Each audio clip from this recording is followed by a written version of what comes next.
How we doing? IB Nation Sports Talk up rolling on a Thursday afternoon along with Jesse Stiers. I'm Sean Stiers, driving the ship, getting us a little bit closer to Northern Illinois on Saturday, the home opener for the Fighting Irish. Jess, I was saying yesterday, like to Vince, I can't believe now it's late in week 2. Yesterday was the middle of week 2 of the season. It took forever just to get to week 1, and now we're almost to the second game already. This week has just flown by, I think. Maybe not for you since you've been car shopping and doing other crazy things. Yeah, it has been. I'm glad. First of all, I had Monday off, so like that always helps. True. A day off. True. I didn't. Yeah. And so but after that, I've been dealing with the insurance, test driving cars, car dealerships, negotiations, all that good stuff. I would say the only positive out of all of that is I've been in and out of work. So it's like I haven't had to work physically as much this week because they understand that I'm going through, the whole car business. So I can't complain, but I do agree with you. Back to the root of the question, game week always comes really quick. Like when Saturday happens, I feel like by the time you get to Tuesday, you've kind of come down the roller coaster of the win. And you're like, oh, wait, these guys are now preparing for Northern Illinois this week, right? So I like the cycle that we are getting into, especially with the NFL football starting this evening. We just get into a nice cycle of football, and it seems like game week comes quicker and quicker and quicker. I don't doubt that. I mean, that's what happens. The season gets rolling and we get on the hamster wheel. Rabid Now Chihuahua says, built-in Cowboys Notre Dame link. He actually went to, he said we play the school Tony Romo graduated from. He went to Eastern Illinois, not Northern Illinois. They actually have a big, remember when we went to Eastern Illinois? I did a baseball camp there. They had Sean Payton went to the same school, and on the outside of the basketball arena, next to, I guess, the football field, they had these huge Romo and Sean Payton jerseys painted up on the wall outside of the building there. Browns Cowboys do kick off their seasons on Sunday, and after I take in Notre Dame Northern Illinois on Sunday, Jesse and I will be there in Cleveland for the Cowboys-Browns game. So busy football weekend for us coming up this weekend. Looking forward to it, though. Yeah, and like I was telling you before the show, the temperatures are going to be optimal this weekend in Cleveland. It's going to be like 65 degrees, 4:30 kick. And it sounds like there's a couple, Browns fans in the chat. If anyone wants to stop by, I'm sure we'll be, kind of downtown hanging out before the game in our Cowboys gear. Yeah, I have no idea. Are we taking the train down there? Is that what we're doing? We're taking the train home, but down to like kind of like the tailgate area, we'll probably just take an Uber, or just maybe have someone drop us off. We got to talk about the logistics of that too after the show. There's a lot of logistics going on here. Yeah, I have no idea. Like you're handling all the you're my UPS. You're handling logistics this weekend. You're just showing up and going along for the ride. Pretty much. Fortunately, it's a 4:30 kickoff, so it gives us a little bit of time on Sunday to recuperate and whatever else after a busy day of Notre Dame football Saturday at Notre Dame Stadium. Speaking of which, we're going to get into we've got some comments from Marcus Freeman from his Zoom today. Of course, again, like the Zoom is never like streamed live to the public and any of that different kind of stuff. So we've got some comments from Marcus Freeman from the Zoom this afternoon. Then we've got some we in, we out questions from subscribers, and then we've got rapid fire. So we've got a lot of great Notre Dame content coming your way. So hit that like button as you come into the show tonight on YouTube. And, of course, if you're listening on your good old podcast platform, just subscribe. That's the best I can tell you. Subscribe. Don't just listen to the podcast. Subscribe to it, and, of course, rate us and review us as well. So the opponent this weekend is Northern Illinois. And there, as I said in my press conference on Monday, they are going to be a confident group that has history of being really competitive in beating Power 4 schools. And so we're looking forward to a team to come in here and be confident, be ready to roll. They offensively, they do so many different things that are just going to present a great challenge to our defense in terms of personnels and motions and all the different things that they've done offensively. It's really been a challenge for our defense to prepare for. And defensively, they have been, last year, I think there was number one pass defense and maybe the group of five and top 5 or 6 in all FBS defenses. And so they do some really good things. Third down, they are exotic on their defense. And so our team understands the challenge and is really putting the work in terms of the physical preparation. We have to continue to now make sure our bodies get healed up, and we don't stop though with the mental preparation of what this opponent really the challenges it will bring. So looking forward to it. A great opportunity versus a really good football team, and our first chance to be in Notre Dame Stadium with a great crowd and great atmosphere. I think the defense is what intrigues me, I guess, the most. He talked about they have a history against Power 5, now Power 4 schools, previously Power 5. They've got 18 wins over current Power 4 teams. Boston College to open up last year. Of course, Boston College has a new head coach. I guess what intrigues me the most is what he was talking about with the pass defense. They were number 6 in the nation, allowed a little over 170 passing yards per game. Not great against the rush, though. They ranked number 62, and that's kind of like, it seems, especially with these directional schools like this, a MAC level school, Jess, I don't know, number 6 nationally is nothing to sneeze at, but obviously the bulk of what they did last year was against teams of the same level of competition. What do you think? Yeah, I'm going to take that with a grain of salt because they're not playing what I would consider, top end opponents. But I do appreciate Marcus Freeman's mentality because you have to still treat it like they have, that right. That sort of prepare your team for that. Yeah. Right. And I like the way he's speaking about it. I like the way he's approaching it as a head coach, because the last thing that we want is a letdown after, the great performance that we saw against Texas A&M. So what do? You get your guys mentally engaged and you kind of pump into them that rhetoric that he just said, when he answered that question, and just kind of remind them like, this team is still very solid, even though they're not a Power 4 school, essentially. I mean, you got to do the Lou Holtz trick, right? Like you gotta build this opponent up, make them feel like, hey, it says Northern Illinois, but here's what they do really well. They're not going to be a pushover. And he talked about the exotic defense and stuff like that they play on third down, and I'm sure they will. I just have to think that what they saw last week against Mike Elko is probably prepared. And that was going to be, something that stuck out to me was the exotic defense comment. But like we talked about, did a whole whiteboard on last week with that 505 alignment, the cold, medium, and hot pressures, depending on how many guys they want to bring and drop into, zone coverage, essentially. I think you're going to see, similar, if not less, kind of from, I can't imagine that Northern Illinois is bringing quite the heat that Texas A&M was bringing, right? So, and that's a good thing to me, because I think you're now battle tested at the end of the day, right? You have the experience against what you would probably consider the best defensive line that you're going to go against this year. At the very least, maybe another good test for the offensive line / pass protection part of what Notre Dame does. That kind of stuff. Still challenging, even though not the same level as Texas A&M, but its own kind of challenge, basically. Yeah, and I think, too, like another part that plays into this, if you're Marcus Freeman, is this is still your home opener, right? Like, and you're coming off of that Texas A&M win.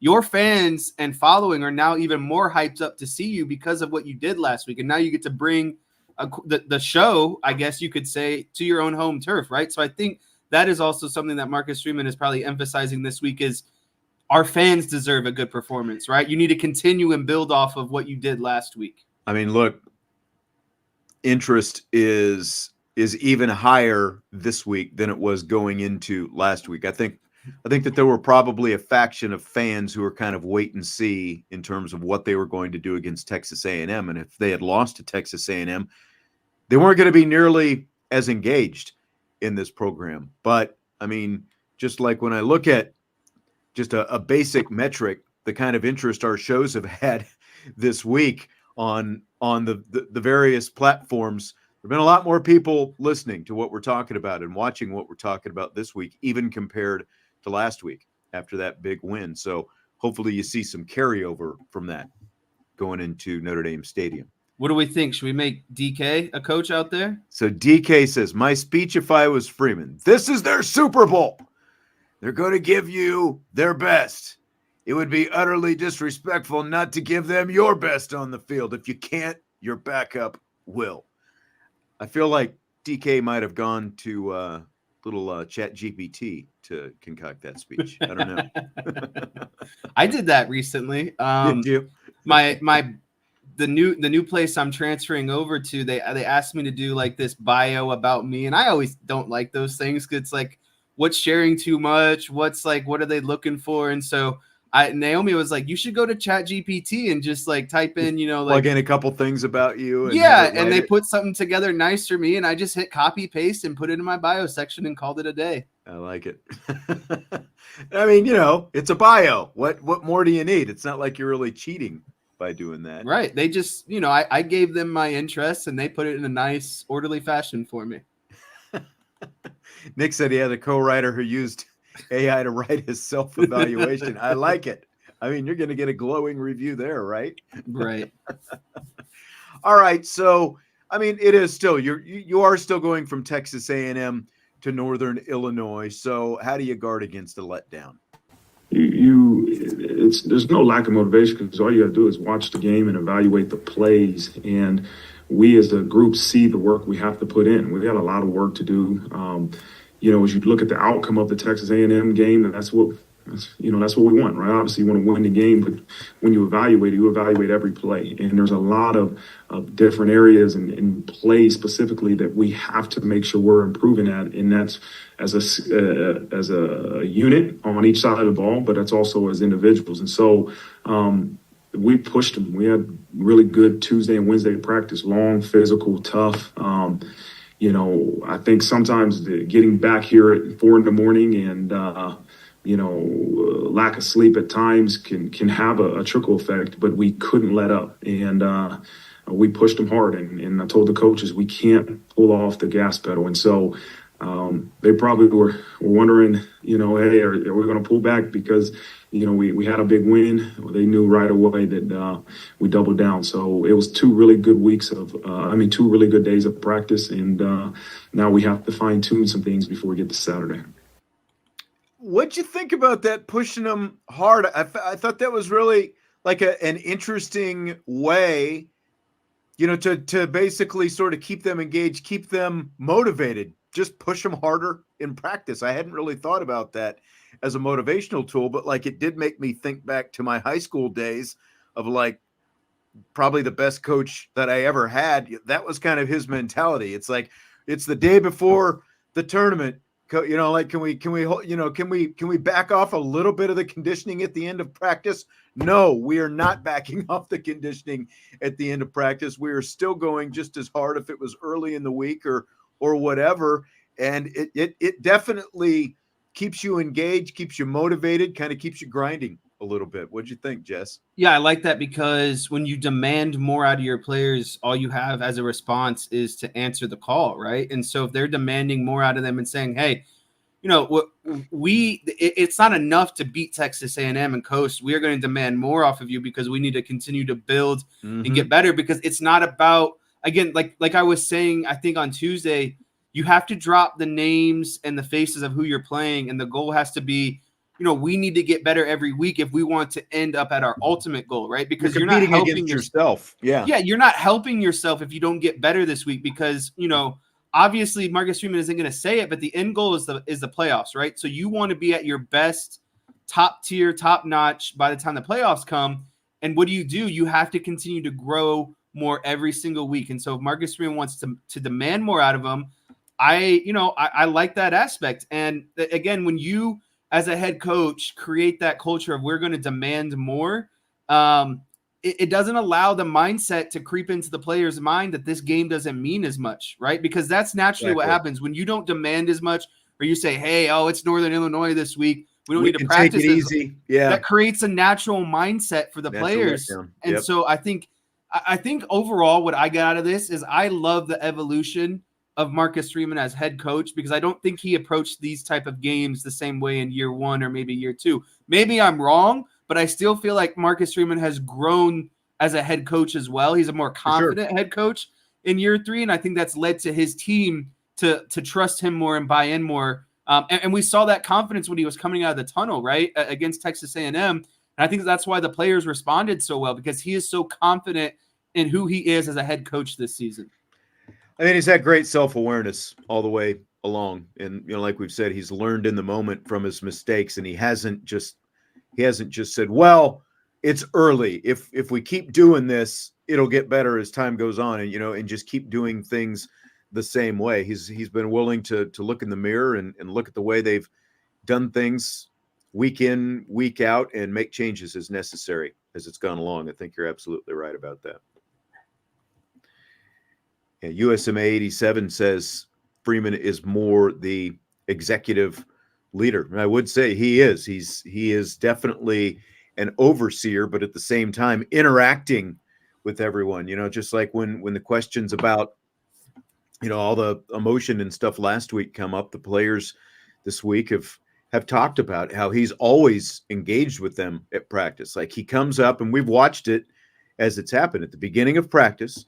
He goes through the stretch lines, and he's dapping up and talking to everybody on the entire team as he works his way through every line. That's every practice. It's not just once in a while. And I would say that is, I'm not saying Brian Kelly never talked to anybody, but he definitely doesn't talk to people in the same way, doesn't engage with them in the same way. And like, just in that very specific instance, he never worked his way through the line and was talking to every single person on the team at the start of every practice. I mean, to me, Marcus Freeman treats his players like family, like they are his sons, his brothers, that sort of situation. Brian Kelly treated it like these guys were just business associates, right? Like, I'm talking to you because I have to talk to you. Like, we're here at practice, you do good for me, I'll do good for you type situation, right? He didn't actually buy into them as the player. It was more person. Transactional. Yeah, right. Exactly. Yep. Exactly. That's exactly what it was. And there's just so much more engagement and buy-in with the Marcus Freeman way. I like this, though, from Salty. You should tell them that if they want to rest, post a 30-point lead by halftime. It's like, yeah, I mean, that's, you want to rest, yeah, get up big, and we'll pull you out, third and fourth quarter, and let some of these, backups get some more playing time. Yep. The starters earn the backups the playing time, for sure. Salty wants to know about your new job. I mean, it's basically the same as the current job. It's just at a different place, right? Yeah, more money, technically getting a, a promotion and title as well. Right now I'm considered a different responsibilities to an extent. Yeah, senior staff engineer right now, but I'll be going on to be a lead project engineer at this new company. So I'm going to start getting into the more management of people, kind of overseeing a group of entry-level engineers, kind of do more high-level design work, come in kind of when needed and stuff, and still have an ultimately report to my project manager, but he's kind of leaning on me to take care of more of like the day-to-day stuff. So really looking forward to it. Coming soon. All right, on to a couple players, or a couple players and one of the position groups before we get to we in, we out. Mitchell Evans. A little bit of an update on Mitchell Evans. 10 snaps he played last week. And what is the plan for Mitchell Evans now and going forward? Well, I think Mitch played around 10 plays versus A&M, and he's increased the practice, really the amount of practice plays that he's been able to do. And he's not a finished product yet. He will continue to increase the volume that we're asking him to be able to do for us on Saturdays.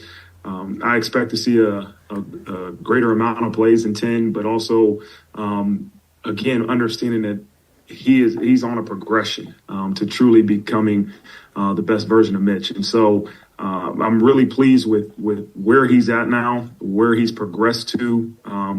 but also we have to be smart in terms of what are our expectations with a guy that missed a lot of fall camp without being able to do everything. He practiced in fall camp, but he wasn't able to do everything. So I don't know how many plays he'll play. He'll play a good amount, but at the same point of view, we have to continue to just be on a process to increase his load every single week. I do have to say, Jess, I am a little surprised. Like I don't think any of us were really aware that, like, we knew Evans wasn't at 100%, but I don't think any of us knew coming out of camp that he was sort of going to be this limited early on, even if he is still 10 months removed from having the ACL surgery. I mean, it just feels like take it easy as possible for the, at least for the short term right now. What do you think? Yeah, I like the more cautious approach considering his, injury background, right? And I think when you look at their overall plan and what's left, like Northern Illinois, Purdue, Miami of Ohio, I like that idea of easing him or, progressing him into the season that way, because then you kind of open up, into the Louisville, Georgia Tech, like some of your, again, tougher opponents, right? And so I think this is a good period if you are going to transition and find kind of a progression plan. This is the three opponents that I'd want him to do it against, right? And so I think that also had to be taken into consideration is, let's take a step back and see ultimately who we're facing. Can we get by with a cocktail of, Mitchell Evans, Eli Raridan, and Cooper Flanagan, rather than saying we need to put, Mitchell Evans out there for 75, 80% of the snaps? I think they can still get, they can accomplish what they want by having a breakdown or an even split between those three guys. And ultimately what that's going to do too is just strengthen the depth of those tight ends for those later games in the season. So I think it's a great plan, and I don't think it's something overly to be concerned with. I think they're just trying to look long-term in Mitchell Evans' health and like what's going to be best for him. Right. And it just, I think we were talking earlier this week, we were talking a little bit about Evans, like back to Patrick Mahomes a few years back when he tried that quarterback sneak and he injured his knee. That's like, you don't need Mitchell Evans doing the heavy lifting, the blocking and stuff like that if that's not 100% healthy right now. And he's still kind of working his way back through some of the soreness. And I'm sure from his perspective, sort of getting comfortable with what exactly he can do with that thing. And you do have the younger guys out there. It is still a talented room. And like DK says, it's fine because it gives the younger guys the reps. And speaking of which, I'm really pleased with the tight ends group as a whole. Coach Denbrock has done a great job with really developing some of those other guys like as Cooper Flanagan and Eli Raridans, and they played really well, right? And what we were asked to do, obviously they've had some mistakes as everybody does, but I was really pleased with how they played on Saturday and pleased with their progression as football players, like as in blocking and even in the pass game, but they're really owning the technique and the part of playing a tight end that includes blocking. And I'm excited to see what they do on Saturday. He did mention you have Davis Sherwood, who's more a pure straight up blocking, like H-back type guy or whatever. But you do have another body for that purpose if you need the extra blocking body.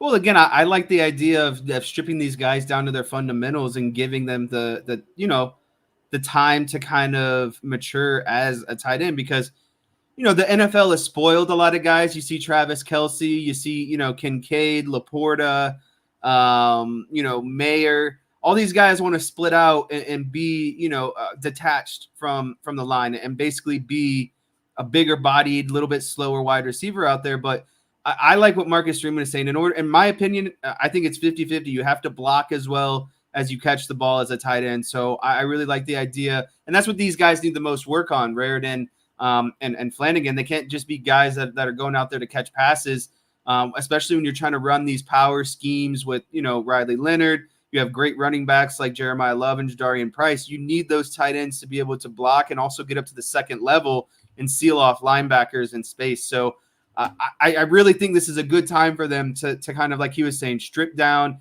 get to the fundamentals of being a good blocking tight end. I think that, like DJ says, the tight ends need to block better. I think that how we evaluate really everybody across the board, because of the drop in the level of competition that they're playing, like everything should look better this week, whether it's blocking, by the tight ends, the offensive line, the passing game, all these different things. Everything should just look a few degrees better than what it looked against bigger and better athletes last week against Texas A&M. And if it doesn't, then I think we can start to have a much more critical conversation about some of these things, whatever deficiencies might pop up out of a game against a team like Northern Illinois. Agreed. Another good point by USMA says, can you imagine when Louisville comes to town and Evans is 100% because there's limited film of him in Denbrock's offense and things get fun at that point? Yeah, I mean, hopefully he is 100% at that point, because then that just becomes another weapon you can deploy in a lot of different ways if he's healthy by then. Well, I'm just curious because I've said it, and I think it's been confirmed to some degree. Notre Dame's offense was tailored to what they were trying to accomplish at Texas A&M. Now you have Miami, Northern Illinois, Purdue, and Miami of Ohio, right? I don't think Mike Denbrock still is going to really open up the playbook, right? There's still going to be a progression to when they get to the Louisvilles, the Georgia Techs, the USCs, the Florida States of the season. I think you're going to see a natural progression into the playbook kind of opening up. And then to kind of go back to what USMA was saying, by the time we get to, those kind of bigger Power 4 type games, I think that's when you'll truly see, a playbook that's opened up, because what use is there to, put on film what you're doing against Northern Illinois, right? I still think there's value to kind of keeping some secrets in the bag, essentially. Exactly. But Northern Illinois, same deal. They beat up on Western Illinois last week. So I'm sure that there's some things that they're going to try to throw at Notre Dame early on that Notre Dame didn't get a chance to see last week. But yeah, you're exactly right. Like there's probably a pretty small percentage that we would expect to see these next 3 weeks before they play Louisville at the end of the month. DJ wants to know how you politely tell the person near him to shut up because he's listening to IB. And I think someone already made the comment about the wife. Headphones do make a nice option, though. If you got a decent pair of headphones, you don't have to worry about any of that kind of stuff. There's nothing worse than the guy that constantly wants to, or gal that constantly wants to talk to you in the office when you got the headphones on. It's like, I have headphones on for a reason. Mm-hmm. Please leave me alone. Yep. That's Brian in the press box, basically. He puts the headphones on just to avoid some of that. DK wants to know if you're going to use whiteboard in your new work meetings. So I think the biggest thing that I want to do, since I'm going to be like I said, stepping into that mentoring, managing role, is find ways to be relatable before we get into like the nitty gritty of like, this is what we need to do in terms of work. And so maybe a fun idea is, take everyone to the conference room and say, hey, you're a football fan. Let me see you draw up a little play here on the board for me and see what you got. Yeah. A little challenge, a little daily challenge. DJ says he has earbuds in. Then at that point, you need to get the AirPods, I think, because they have like the noise cancellation. You got to get the sign that says like on air, do not disturb. Yeah. At that point, you might just need to. Always at a restaurant. You might just need to, like put on a cone of silence around your head or something. One final thought from Marcus Freeman on the continued development of Viper defensive end, Jordan Botelho. Good God-given ability. He has a lot of natural talent. What I've seen him be able to do in my 4 years here is turn talent into actual skill set. And that is because of preparation and the work he's put into it. And I think obviously being in year 3 of Coach Golden's system and understand exactly what is expected out of him and what's expected out of him in each defense that we call, really it shows into the game. And so, Yes, Tyler, he has great talent, man. He is a talented football player, but talent and skill are two different things, and that's what you've seen Jordan be able to do is develop his talent into true skill that is now becoming production for this defense. I mean, skill versus talent, I still need to see it on a consistent basis. We've seen it for one game, albeit against a good opponent. Do you think that he's actually caught all the way up to the skill, or do you need to see more as well? No, I need to see more. I'm a man of consistency, not a lot of variability. I don't want to see you detract from the mean, right, in terms of having good games. But I agree that I think we're seeing a more focused and committed Jordan Botelho, someone who is, committed to developing his skill, his overall kind of tool set. It's not just raw talent anymore and a body that's kind of slightly out of shape. Like, he is taking it seriously. He is in, like Marcus Freeman said, year 3 of a defense that is, sophisticated to a degree. So I think all those things are boding well for him. And I think, he had good examples in front of him throughout those 3 years of what it takes to be good, right? And so I think kind of finally maybe getting humbled a little bit once he gotten the opportunity and realizing, this is what I need to do to refine my skill and not just, talent, refining talent into skill, has done him wonders. But these are the type of games that are really going to show it, because it's easy to get up for Texas A&M, but can you do the same and be locked in against the opponents like Northern Illinois, Miami of Ohio, etc.? Yeah. And I mean, this kind of piggybacks. Get to DJ's question first. Like, what percentage do you think he's improved? I mean, if I'm just going to last year, again, it's one game, 10, 15%. If I'm going to, I think it's hard to put really an exact number on it. If I'm going off 2 years ago, I'd probably say 30, 40%. But again, we're basing it on one game. Need to see some consistency to really, I think, get the answer to that question. And thanks for the super chat, by the way. I still I don't know. I'm just going to say relic. A relic? Is that what it is? Yeah. So thanks for the super chat. He says, I'm curious, what's one aspect of the team/program or a player you two disagree on? To me, this weekend is really important to see what they look like against lesser talent. I definitely agree with that. And that's kind of what we've been saying, I think. I mean, I don't know what we necessarily disagree on. I mean, we haven't gone down the list and checked off the boxes. Like, this is my take on this. And, do you agree? I don't know. Like, what? So I go, what do you think about what he said? Yeah, to start, I have to kind of echo what you're saying.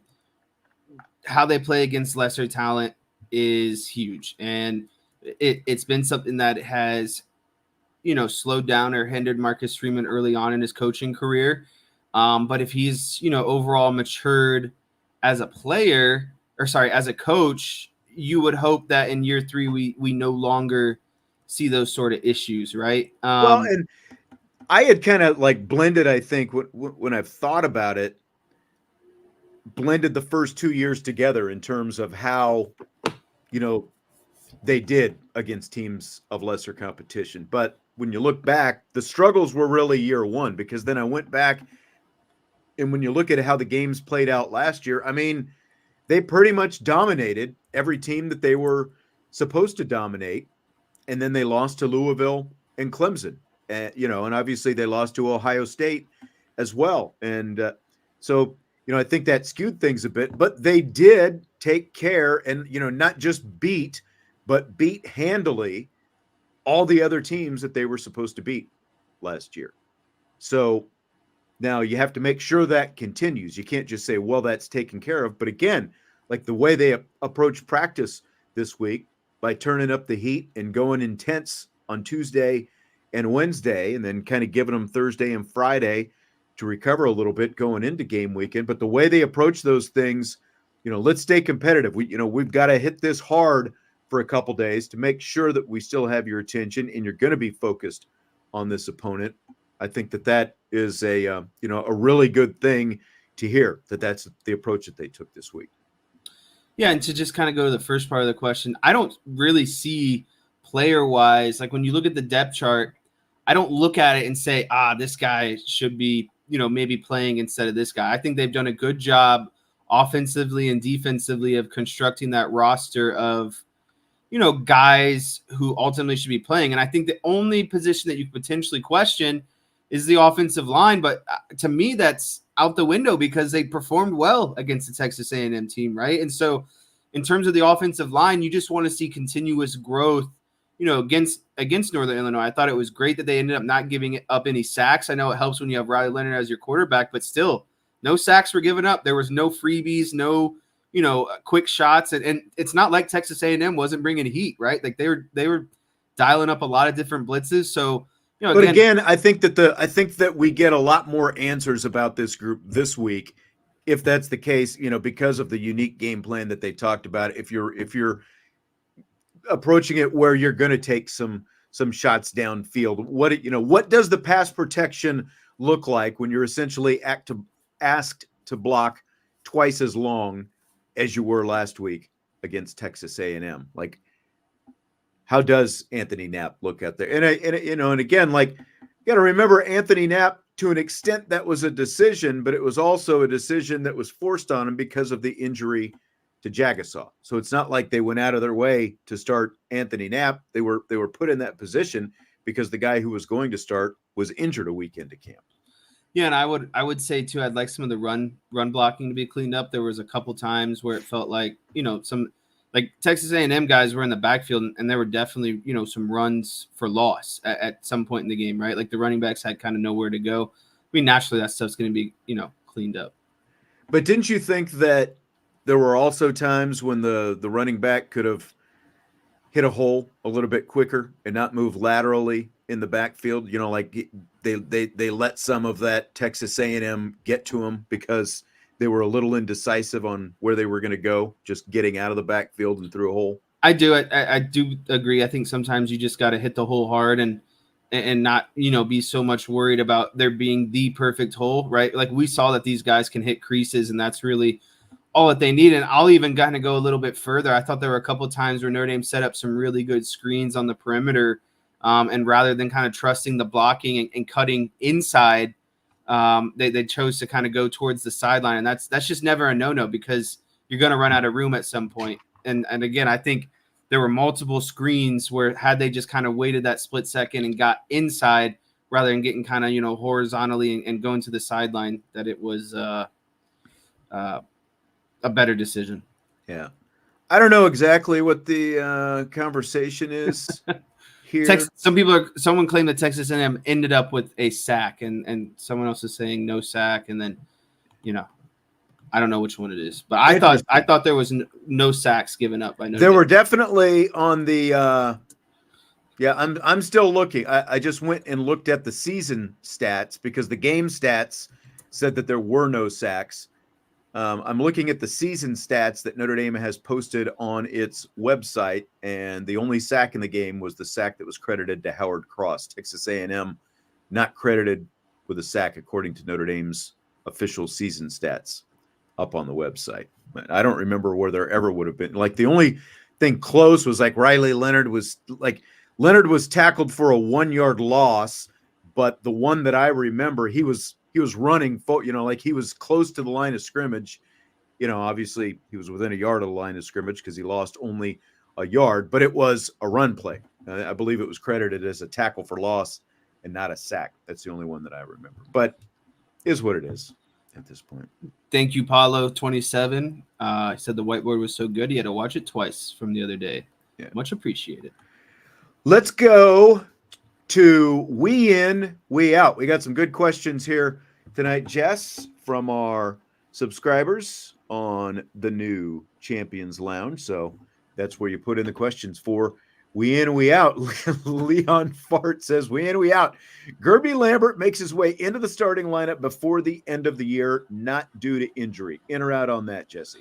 I'm going to say out. I don't think he's going to pass up Knapp, and unless Emil Wagner does something catastrophic, I think they're pretty set. And I think if there were any question, like the only way that this could be a possibility, in my opinion, is if they had a complete, utter, bad performance against Texas A&M. But I think everyone was very pleased Obviously, there's still stuff to work on, but I think they're set with the group that they have.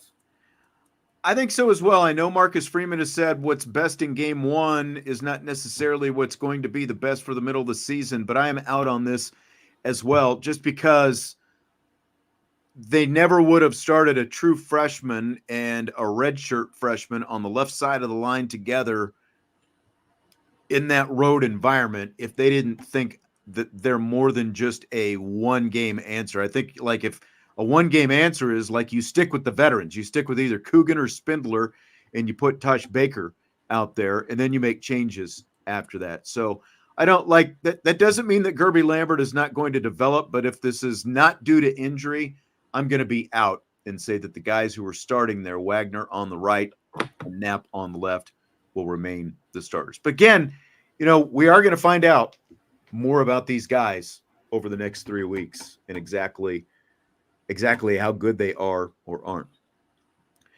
Man, we got some really creative handles tonight. Michigan can suck it. We in, we out. If Notre Dame's starting offensive line is healthy this year, there'll be a Joe Moore Award finalist in or out on that. So is finalist like the final five? Yeah, that is like you make it to the end before the winner is crowned. They were a semi-finalist last year.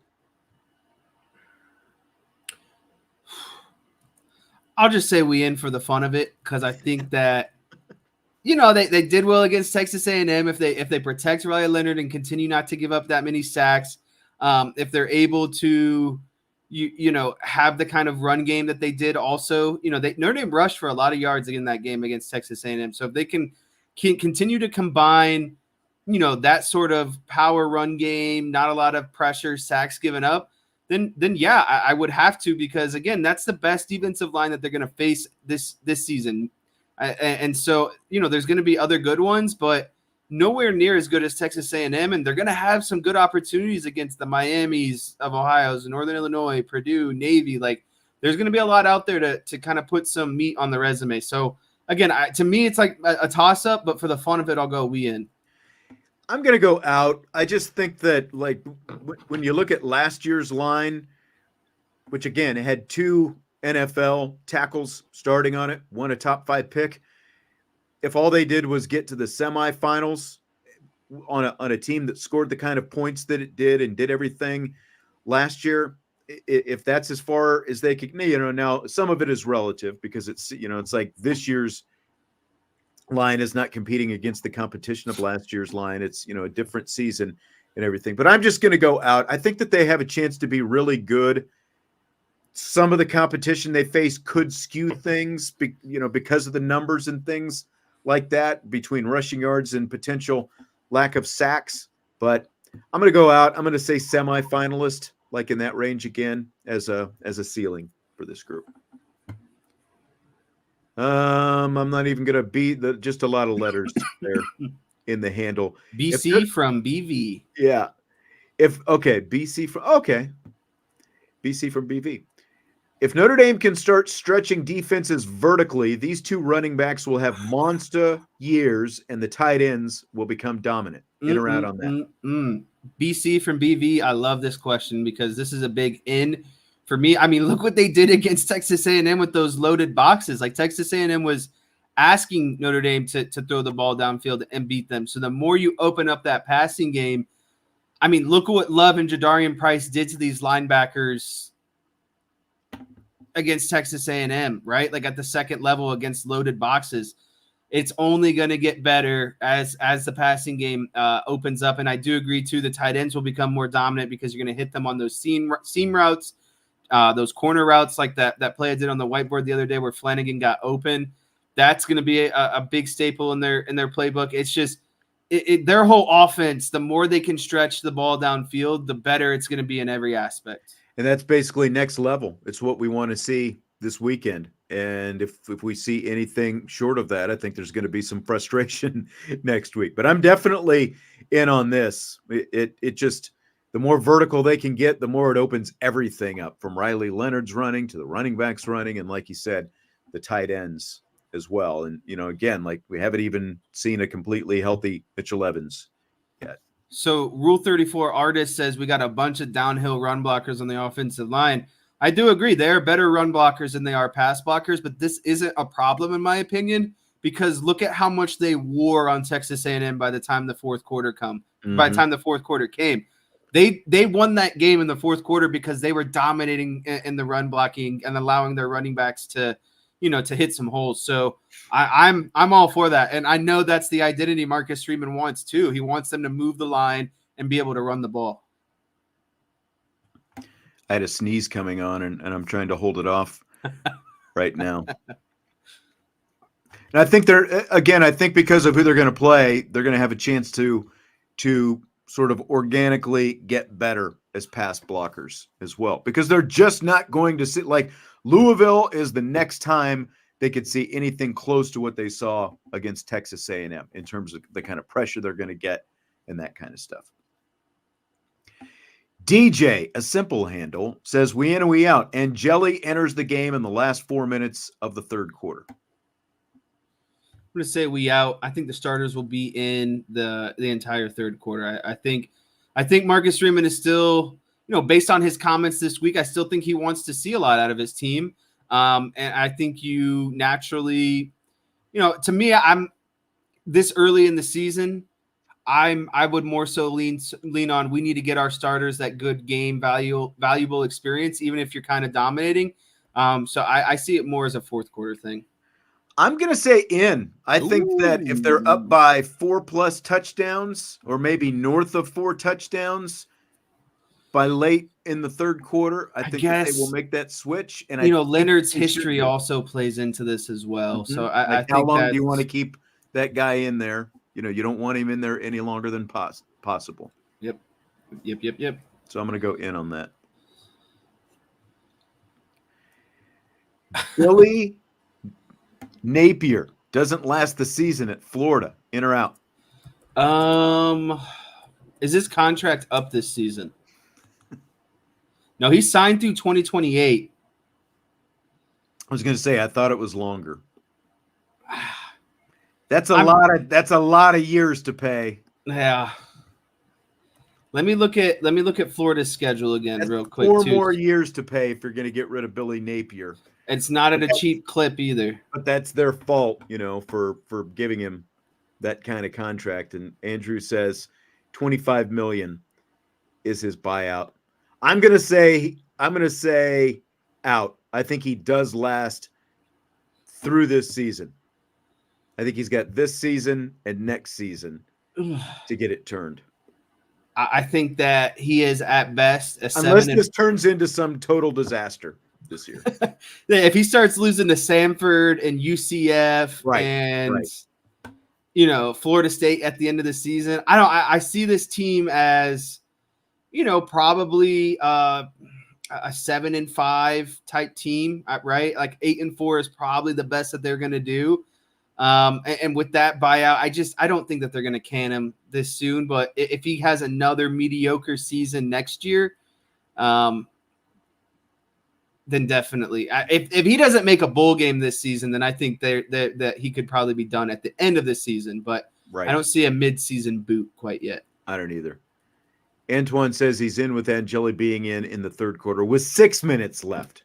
So DJ says 4 minutes. Antoine says 6. So do we need to set an over-under on the minute mark? Sounds like we need to. Angeli will be in. Sounds like it.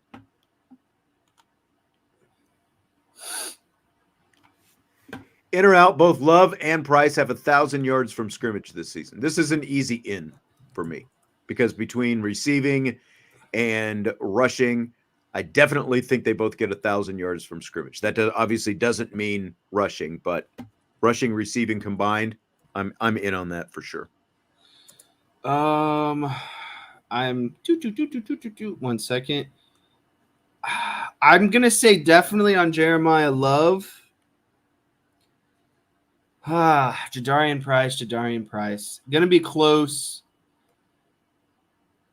I don't think he's gonna be 1,000-yard rusher. I don't. So I'm gonna have to say he's gonna catch some passes as well. He'll get some here and there.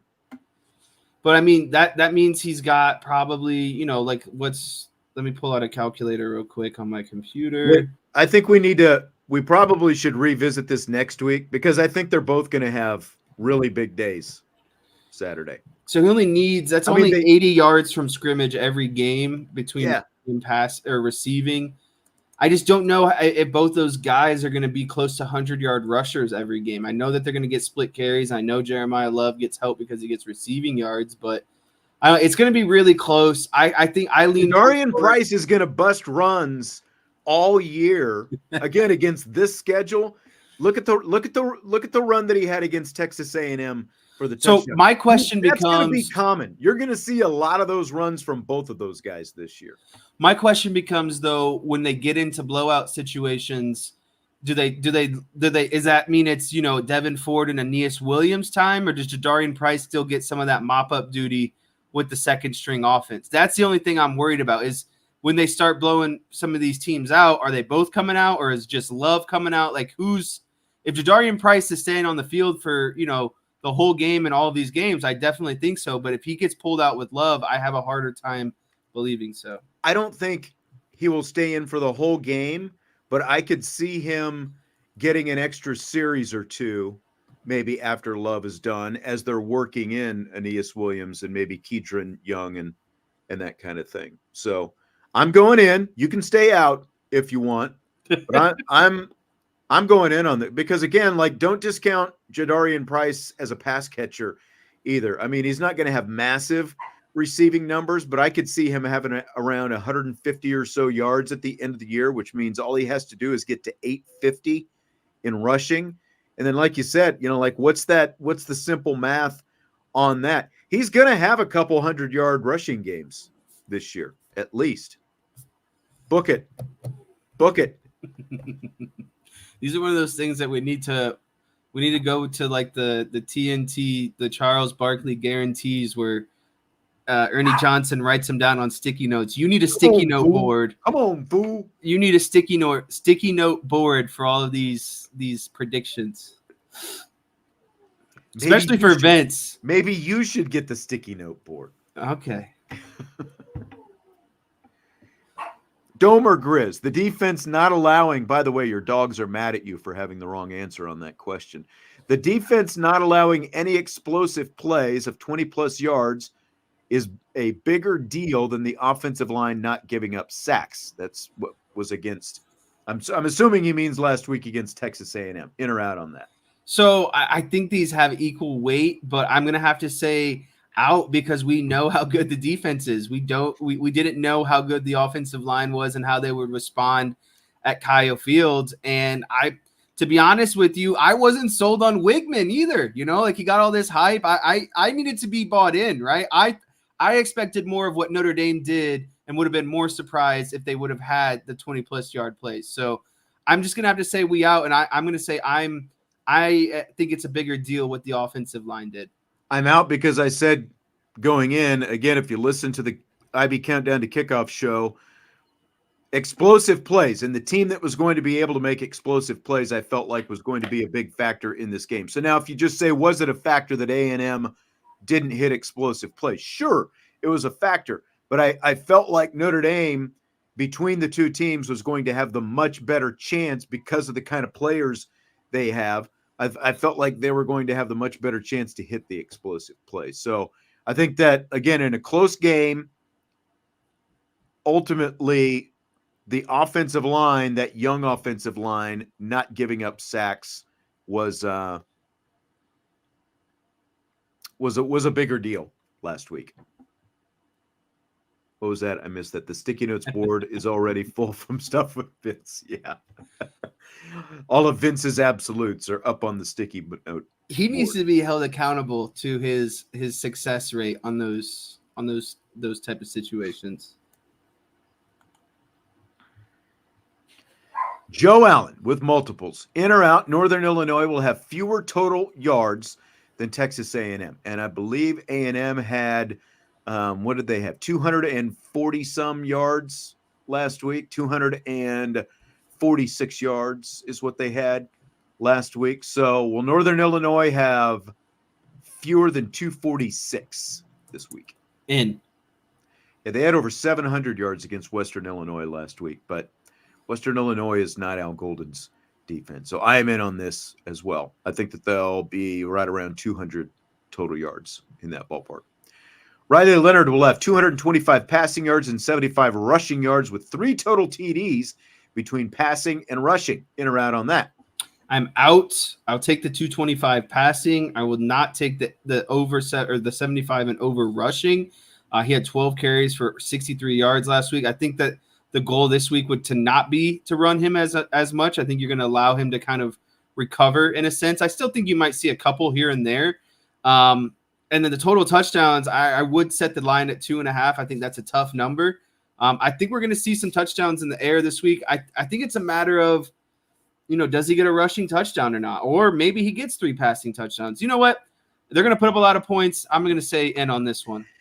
Oh, you talked yourself into it after the only one out. I'm not going to buy is the 75 rushing yards. I mean, that's the one for me because I think that the only way that he gets the 75 rushing yards is if there's some pressure or just a big one. Yeah, that's what I was in the process of saying. He takes off and there's a big long run and that gets him either 75, all at once or, a majority of the 75, because I just don't think we're going to see. I don't think they want him running as much this week. I think they want him kind of working on that passing game and doing that. So I do think the passing yards will be up. I like the touchdown number. I agree with what you said. 2.5 is the perfect over-under number on that. I just don't like the rushing yards because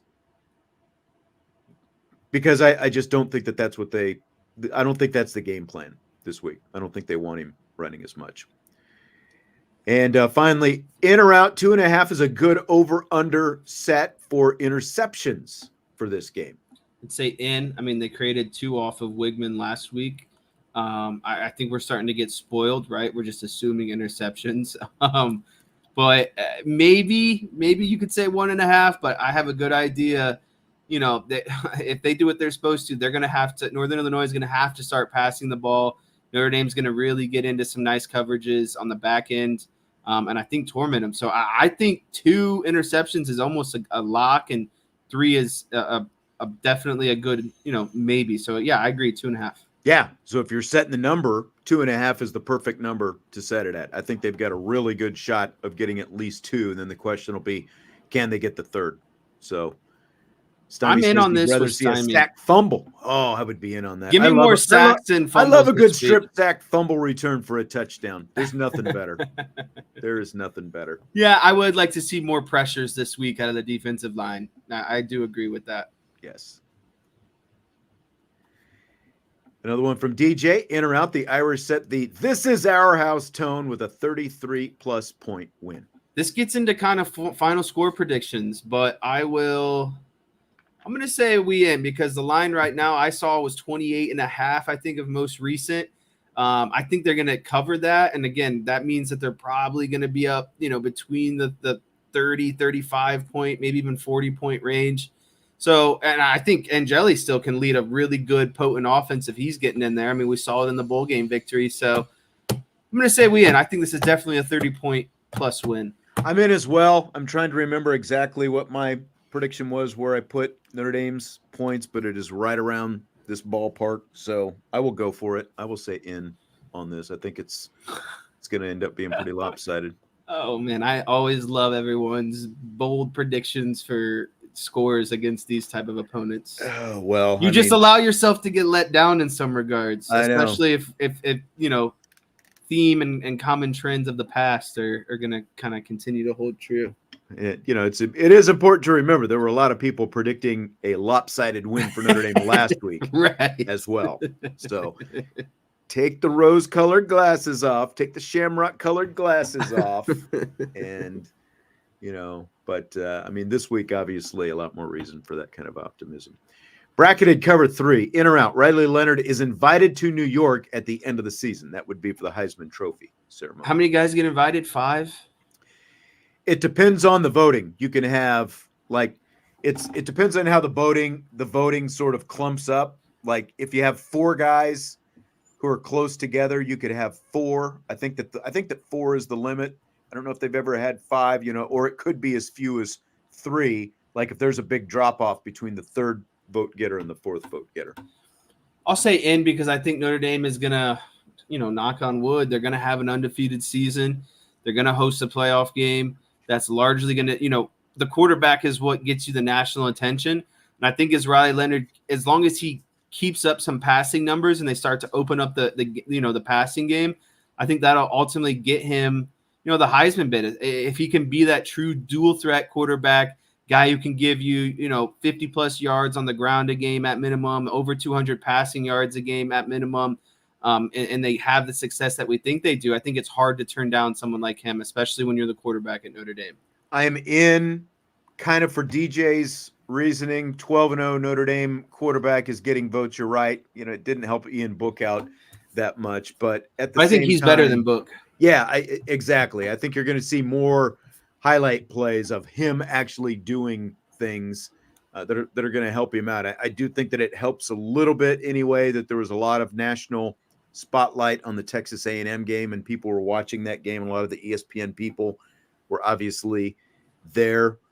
I am a little concerned just in terms of, you always talk about that Heisman moment. Basically his best chance for that based on the schedule is not going to come until the very end out at USC Thanksgiving weekend. Like that will be kind of it, because again, there aren't those big kind of hurdles to clear in this schedule, but I will say in, because I do still think he's going to have a big season and he plays for Notre Dame and there'll be a lot of attention that comes with it.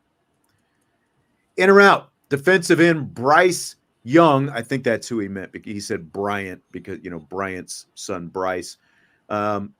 Defensive end, Bryce Young's reps increase in every game, making him an impact player at some point during the season. I think his reps might increase naturally because of the kind of opponents that they're going to play. But as of right now, RJ Oben and Josh Burnham are 1-2 for a reason. Yeah. Burnham was seeing considerable playing time last week, and he played well too. Yeah. Now, like RJ Oben kind of flew beneath the radar a little bit. Javonte John Baptiste didn't, light the world on fire the minute he came in last year either. I think Oben was solid last week, and he'll continue to play. You're going to see more of Young because he's part of the rotation and because he's going to have late opportunities in some of these games over the next month or so. Yeah, I say I'm in on reps increase, but I'm out on kind of impact. Right. I don't think he's going to be an impact player quite yet. Right.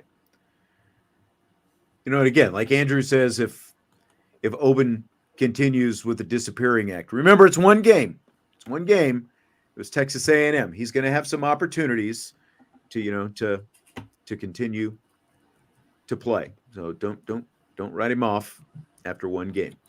In or out, the Northern Illinois quarterback is a greater threat throwing and running than Wigman of Texas A&M. I'll have to go out because Hampton, the Northern Illinois quarterback, had a nice 300-yard passing game and 5 touchdowns last week, but he doesn't run much. So I'm going to go out on that. I think the running will actually be less than Wigman, and they tried to run Wigman a little bit last week. Tommy. Okay, we in or we out? College Power 5 only fantasy football, but instead of drafting individual players, you draft different or the same teams, whole position group starters, and all backups on both sides of the ball. What do you think about that? I'm out. I think NFL fantasy drafts is enough for me to keep up with, and I think it's just something that the pros should. I can't even bet on college player props right now in the state of Ohio, so the last thing I'm concerned about is a college fantasy football team. Yeah, I'm going to go out on that as well, drafting the entire position group. He says, example, Notre Dame's cornerbacks, Ohio State's safeties, Southern Cal's receivers. That might get a little bit complicated at that point. In or out, the Bo Show will once again shine even brighter in Notre Dame's top pass catcher this week. I'll say out on this week because I think you're going to see more, like Faison's going to be out, so I think you're naturally going to see. I think you're going to see more of that younger core, and I think Riley Leonard really leaned on Bo in those big moment, high leverage situations because he's the experienced wide receiver in the room. But I will say I might be in on this of him being top pass catcher by the end of the season. Not maybe for this game, but I think end of the season it's going to be between him and Greathouse. I do too. I think that like when you look at how the snap counts came out last week, I think those two are going to have the most production this season. And I'll just say yeah to Bo Collins because I think that he will be. He looks like he's option number one right now, and I think that his experience, his savvy, his route running, all those different things, like what connection Riley Leonard has with any of these guys. I think that maybe he's got a little bit more with Collins because of Collins' experience, and that's part of why you saw him go to Collins there late in the game. I mean, he went to Greathouse as well for a big catch. They obviously schemed that sucker up though. So I'll say yeah. I think that ultimately Bo Collins is going to be the leader of the pack. Again, I think there's going to be a concerted effort to get Greathouse more into the mix this game. Okay. All right. We shall see that. Salty, getting a little salty, getting a little defensive there. That we're you lurking in my window somewhere. What's going on right now?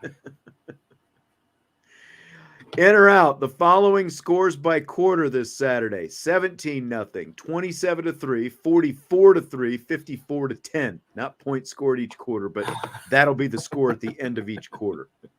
I mean, I have to say out because that's statistic. Like if this happens, that's like a one in. Like the odds of predicting the exact score every quarter is kind of nuts. But I like the progression I'm seeing here. I don't agree. I don't think Northern Illinois is going to score a touchdown, to be honest with you. Really? Okay. No, I don't think so. I mean, I have them scoring a touchdown, but I did kind of like go back on myself and like, do I really think that they're going to score a touchdown? Will they even get a field goal? I don't think that they're going to score a touchdown. They might get a couple field goals. So I do see a touchdown in there. So I'm going to say out. And I don't know if Notre Dame puts up a 50 burger either. So I don't know. I see like a 40 something to 6 type score. Yeah, like I'm out as well because I think that they score in the 40s, but I don't have them getting to 50 either. Like you're maybe a touchdown and a half. I'll tell you this: the only way they get to 50 is if the defense creates some like pick sixes or like fumbles that go for a touchdown. Like there's going to have to be more than just the offense scoring points if they get to 50. JG Y-Town. Maybe Youngtown. I don't know. Youngstown. In or out, Notre Dame will lead college football in takeaways this season. They'll be up there. I'll say out because I think it's hard. It's hard to be the best. It's probably going to be some. Let me see if I can find it real quick.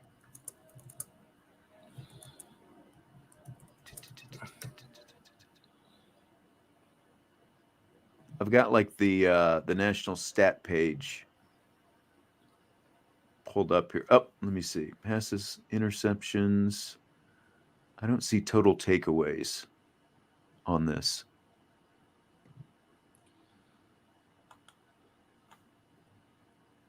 What I was going to say, it's like it feels like it's like a smaller school, that would end up with that. I'm going to go out. I'm just going to say out.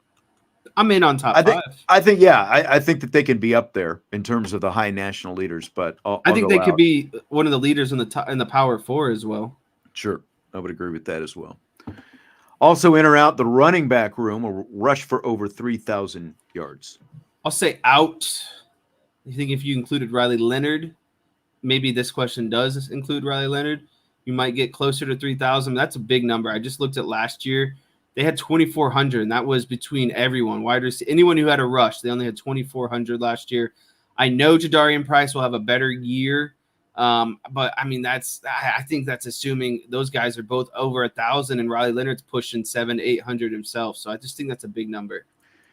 Yeah, and I was looking. Okay, so Liberty led the nation in interceptions last year. Bowling Green was 4th. Fresno State 4th. So like you get a lot of these smaller schools in there. And then in terms of fumbles recovered, Navy is number 2, Syracuse 3, Troy 4. It's very random, it seems like. But in terms of the running backs, I've got to go out on that. That's a little bit too hot again, I think that like what were we? The question before was, do they both get 1,000 yards from scrimmage? And you were out on that. I was in on that, but I mean that's only 2,000 plus yards right there. I think that running for 3,000. Well, I mean, I guess when you throw the entire room in there, I don't see it because Riley Leonard's going to take away some of that. I think that's the number's just too big. Played like a champion today, in or out. Adon Schuler was profoundly underrated by most Notre Dame fans when he signed. IB had him the second to last ranked defensive recruit for Notre Dame in his class, for example. So are you in or out on that? I don't think anyone at Notre Dame is profoundly underrated. I don't know. It's hard for me to say in or out. I would say he was underrated, but profoundly underrated, maybe a little bit too far. I would agree with that. Again, the recruiting stuff, I'm more so like once the guys are here and playing, right? Like I maybe if you could say that you didn't expect him to have, be a starter this early and have this kind of success, sure. But I mean, if you're coming to play at Notre Dame, I think you're doing something right. So I agree with that. I think that they saw, the level of skill that he had. And like we were talking about him earlier this week, and Marcus Freeman was talking about him earlier this week with like just what they saw from him, in terms of the, his ability and, both ability in high school and, like just to be around the ball, both his instinct, his skill level, the whole thing. I think that they felt like, was he rated as high as he should be? Maybe not, but he's developed since he got here, and that's what you're looking for too. In or out, the Notre Dame offense and he basically said the same question for both the offense and defense. So I'll just read it once. You can answer, both of them. Notre Dame offense and defense will play focused and perform well this week, avoiding a post A&M letdown. So are you confident that both sides of the ball are going to play well and avoid that letdown? Yeah, I'm in on that. I'm in on it as well. I'm especially in on the defense. I think the defense is going to feast. I have some questions about the offense, just in terms of, what that's going to look like. Riley Leonard as the passer and the offensive line pass protection and stuff like that. I still think they'll perform pretty well, but I've got enough, I do have like little kind of nitpicking maybe questions, but I will go in on this. He also says Notre Dame will play well enough this week to look good, receive positive national media attention, and for the second team to play the entire fourth quarter. In or out on that? I'm in on that. I think they're going to do a lot of good things. I don't know about national media attention. You only get media attention when you do bad. You're playing the big boys. Yeah, exactly.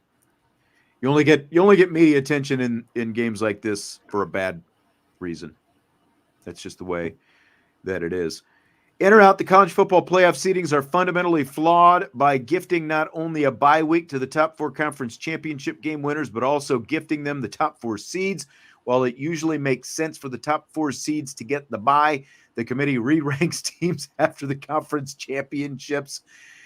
A number 1 overall Notre Dame team, which stays number 1 overall even after conference championship weekend, should play the extra playoff, but still be ahead of a conference champion, which is 4 or 5.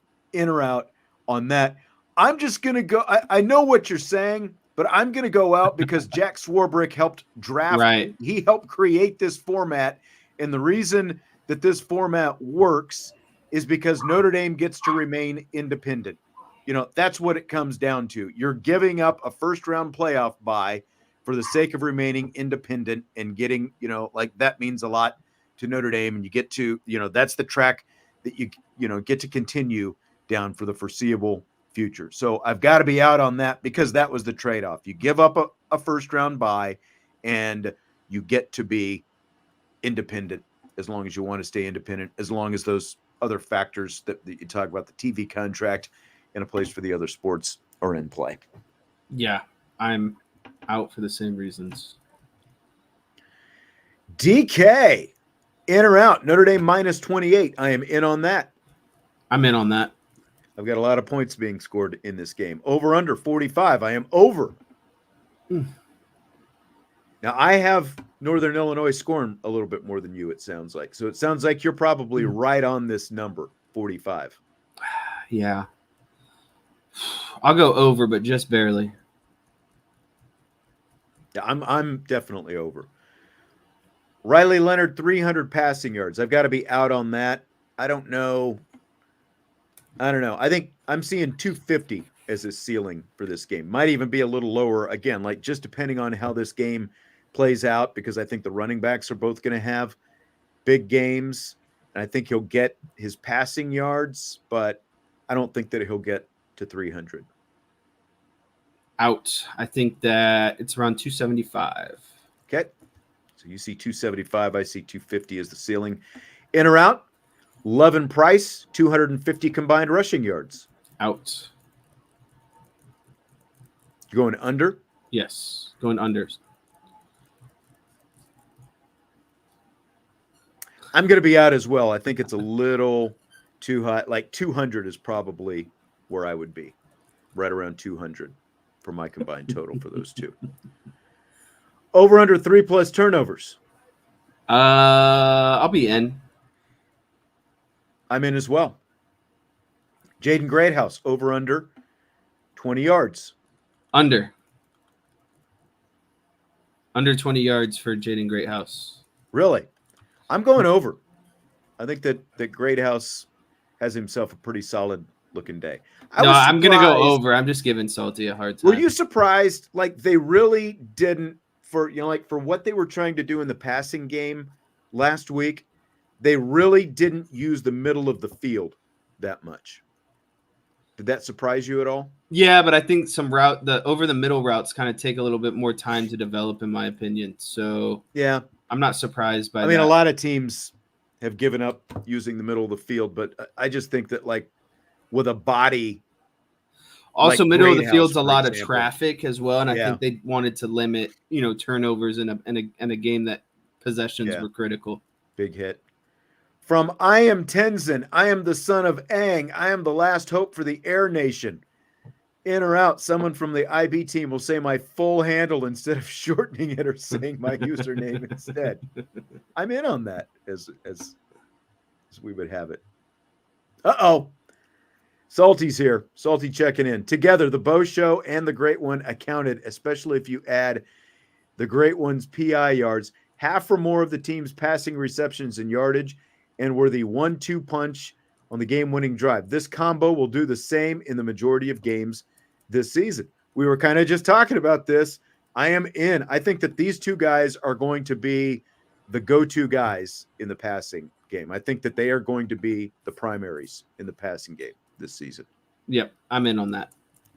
Maybe that changes a little bit when Mitchell Evans is at 100%, but in terms of receivers, definitely in on those two.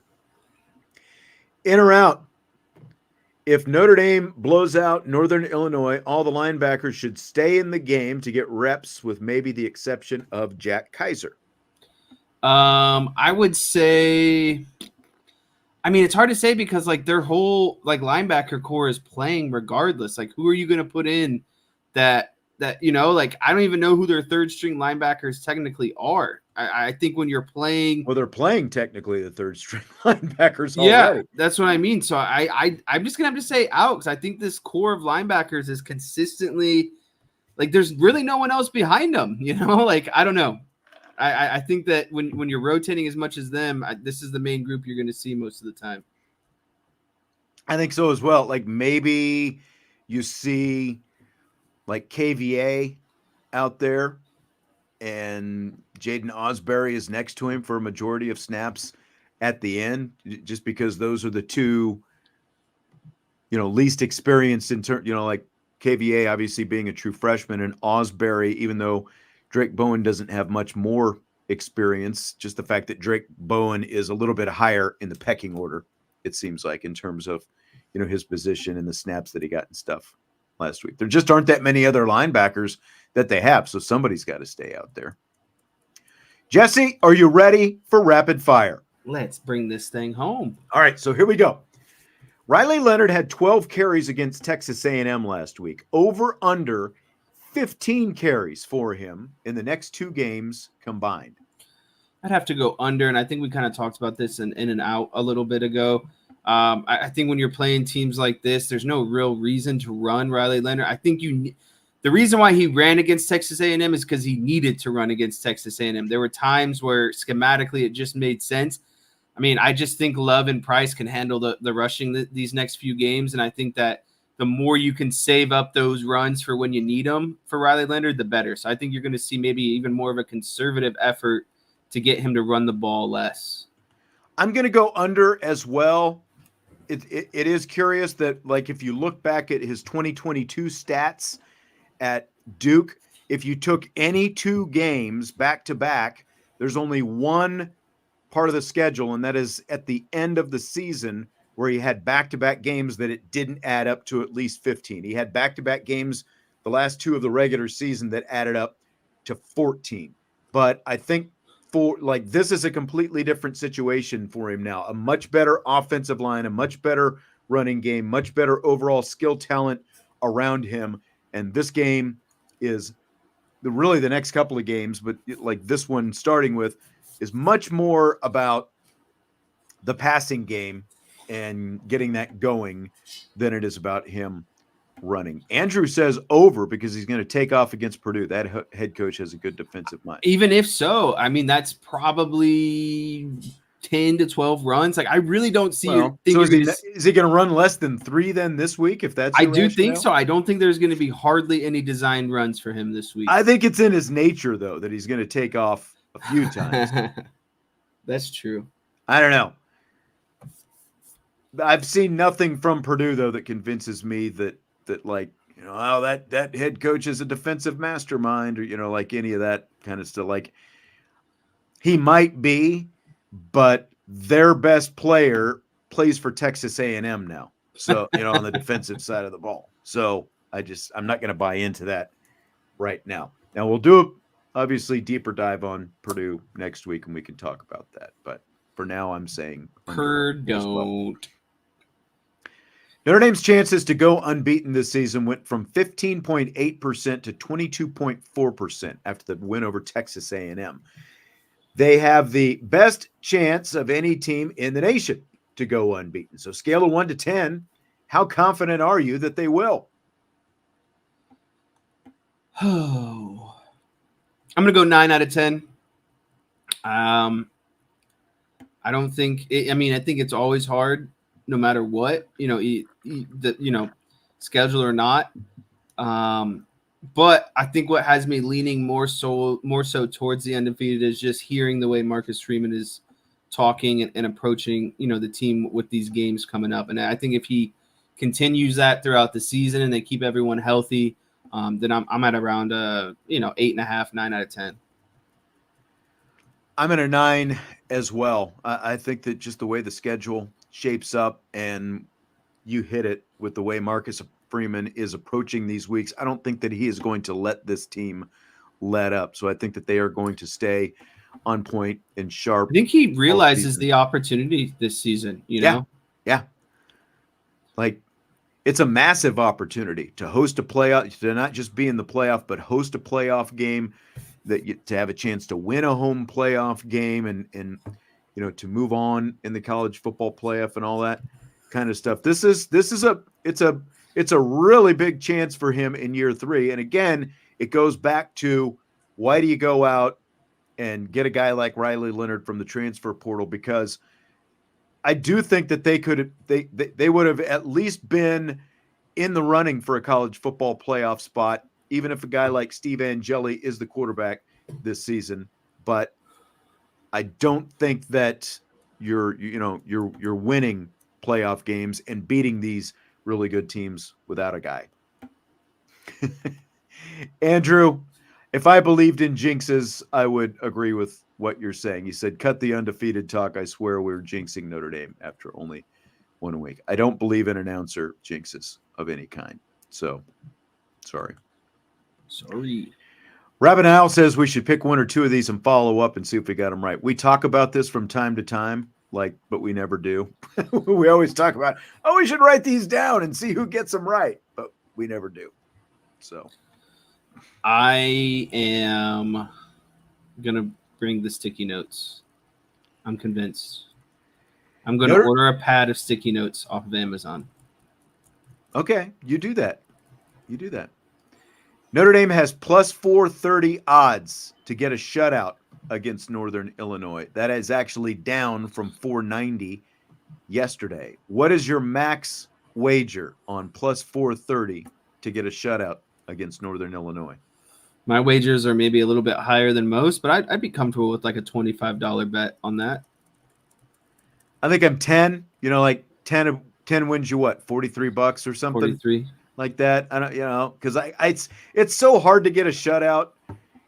You don't believe that Northern Illinois is going to get a touchdown, but I think they might get a field goal or two. I don't know. Yeah. I might have a shutout on the horizon. All you got to do is hit a couple of plays, get into field goal range. Sloppy Joe says 1,000. John says $1. Quite the difference. Stymie says the farm. So we've got quite a range right there in the confidence level. I mean, it's great odds if you're really confident and you've got the cash to throw at it. Plus 430 would win you something if you throw some big money at it. But 10, I think, is my limit on that. Over under 13.5 points a game that the Notre Dame defense will allow this season. Do you know what they did last season? It was 14 something. Oh, I'm taking the under. I am as well. Just because of I think the schedule is more favorable this season. I think they had some tougher opponents last season. I think they have a better offense, which I think tends to a better, well-rested defense as well. So I'm gonna go under. I think they're going to be challenging to be the top scoring defense in the nation this year. I mean, just look at what they did last week. I'm going to be really curious to see what Texas A&M becomes offensively, because after one game, a lot of people want to completely write off Connor Wigman and A&M and the whole thing. It's like, oh, how good, it's the typical stuff. Well, how good was that A&M defense or, had that A&M offense though? I mean, look statistically at Connor Wigman. He's had some solid numbers, but I just didn't think that he was going to fare that well against Al Golden's defense, and he didn't. And if he's not going to, that's a 5-star guy out of high school. I see maybe one other quarterback on the entire schedule faring that well against Al Golden in Notre Dame this season. So I'm going to go under as well. I think they're going to be, like I said, I think they're going to challenge to be the top scoring defense in the nation this season. This is interesting. D-Rock Irish says, from On3 NIL, Notre Dame quarterback Riley Leonard was set to sign with Dick's Sporting Goods. Instead, he's bringing his entire offensive line to the appearance on Friday and giving the NIL dollars to his teammates. That's pretty sweet. Cool. Didn't know that. Nice. Very nice. I mean, he's already got at least a couple pretty nice NIL deals set up. So, but that's, I mean, hey, it's the equivalent, I guess, of buying the offensive line Rolexes or cars or whatever after you win an MVP or the Super Bowl or whatever. The quarterback's got to take care of his offensive line. That's the way to go, man. That's the way to go. That's what a leader does, right? So on the Pat McAfee show the other day, they got into a mini debate over whether Notre Dame or Iowa should be considered tight end U. Gillis said he would like us to refer to them as tight end university a little bit more. Than They're not, though. Who is? Iowa is, period. Go ahead. He said, start listing them off. He goes, list them off. Yeah, Anthony Fasano, Kyle Rudolph. I mean, Iowa's got Eifert. And then I guess there's a guy now that they got, some Mitchell Evans. Or Mitchell Evans. Mitchell Evans who got hurt last year. He goes, best tight end in the country, dude. Last year gets hurt. Everybody forgets he exists. I mean, are we talking about guys being good in college, or are we talking about guys who go on to be like all pros in the NFL? Because I think that's, they're developed at the college level. So Shane was taking a direct shot at Iowa. It sounds like it. Okay. All right. Anyways, Notre Dame tight end university. So that was McAfee and one of his co-host producer type guys. They're kind of going back and forth about that. So my question, Jess, Should that distinction, if you're going to call it tight end U or offensive line U or quarterback U, whatever it happens to be, should that be decided by how good they are when they're in college or how good they are when they, once they get to the NFL? This is a tough question because I think both, like, it's really comparable to me because I think Notre Dame had a better run there for a little bit between, like Rudolph, Carlson, Tyler Eifert, Troy Nicholas, and now, Michael Mayer of recent. But then, of recent, Iowa has Cole Kmet, and Iowa's had of more recent George Kittle, TJ Hawkinson, Noah Fant, Sam Laporta, right? Like they each have had these kind of runs. I don't know. It's hard to say because, being a good tight end in the NFL can also depend on where you land, right? Like, so I think that also plays a part in it. I don't know. I don't know. I don't know which one is more important because I think if you're going to call them tight, like tight end, like I said, whatever position group it happens to be, it's about how well the school produces the talent to get to the NFL. Once they get to the NFL, that's a different thing. Like what they go on to be in the NFL. I think it should be about how the college, how the university, recruits, develops, and produces these guys and becomes the pipeline to get them to the NFL. I think that is the most important thing. Like the volume numbers that you're sending guys to the NFL at these positions. I think that's more important because, who knew George Kittle when he was in college? Did anybody know his name? Yeah, I like like Gronk when he was in college. I like this argument because it's called tight end U, so university, right? The university is responsible for cranking out, recruiting, developing, and getting these guys to the NFL. What they do at the NFL is, kind of on them and the team at that point. So I would have to agree. I think it's more about the college getting them drafted and getting them to the NFL. And if that's the case, I believe Notre Dame is tight end U over Iowa.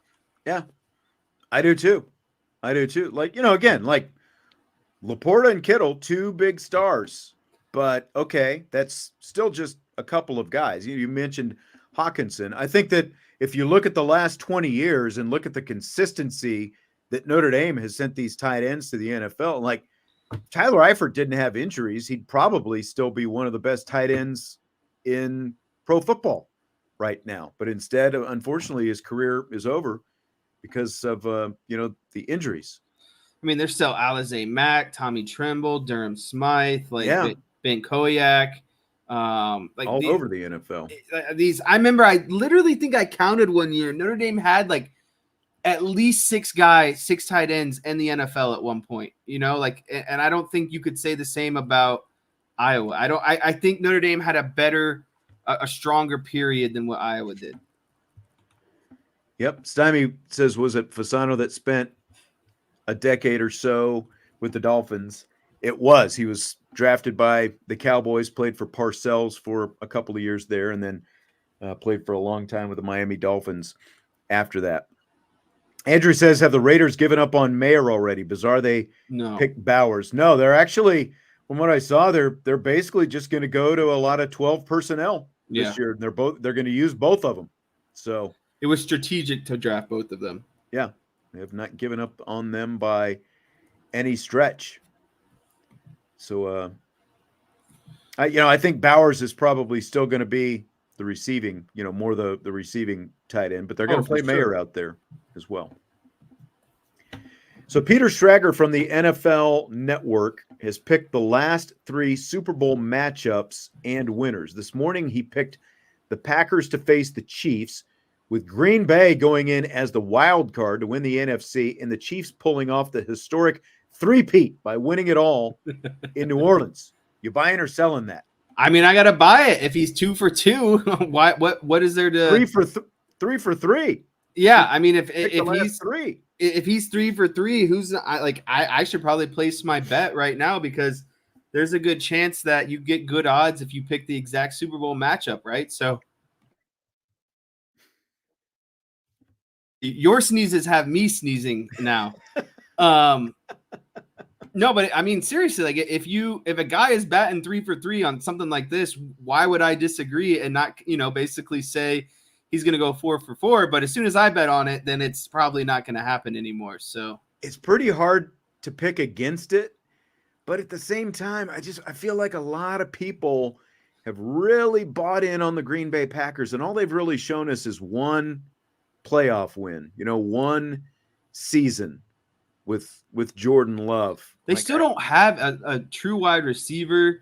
I'm not completely bought in on their defense being elite. I think my Super Bowl prediction, since we're on the eve here of NFL starting, I like the Lions and the Chiefs. I think that's more of my matchup than the Chiefs and Packers. That's what I would pick as well. Because like on the other side, the Chiefs, as much as they have dominated and the way the Chiefs got to the Super Bowl and then won it last year, I think it's very hard to pick against Mahomes until somebody knocks them off the pedestal. I don't think the Chiefs' defense will be as good, but I think their offense will be better this year. I think that Xavier Worthy is going to grow into a Tyreek Hill type role offensively.